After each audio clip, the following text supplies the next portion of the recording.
ज्योति सिंह और पवन सिंह ने किया वीडियो कॉलिंग पर बात। तो क्या खबर की जानकारी जानेंगे इसी वीडियो में। उससे पहले आप चैनल पर नए हैं तो चैनल को ले सब्सक्राइब और वीडियो कर दें लाइक। चलते खबर की ओर। तो आप लोग को बता दें भाई लोग, पवन सिंह और ज्योति सिंह ने किया वीडियो कॉलिंग पर तलाक के बाद बात है।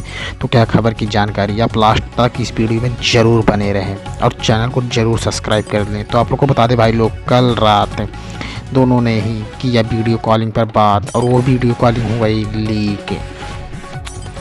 और इस वीडियो कॉलिंग के आधार पर कहा जा रहा है कि पावर स्टार और ज्योति सिंह दोनों फिर से होना चाहते हैं एक।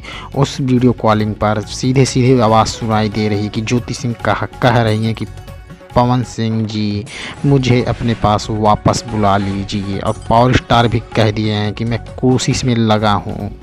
कोर्ट द्वारा खारिज किए गए तलाक पे मैं आपको ज़रूर बुलाऊंगा अपने पास। अब जल्द ही देखने को मिलेंगे दोनों पति पत्नी एक साथ। आपको यह खबर सुनकर कैसी लगी, आप कमेंट बॉक्स में ज़रूर बताएं। और ज्योति सिंह और पवन सिंह को एक हो जाना चाहिए कि नहीं, अपना राय ज़रूर कमेंट बॉक्स में ज़रूर बताएं। और वीडियो को लास्ट तक देखने के लिए धन्यवाद।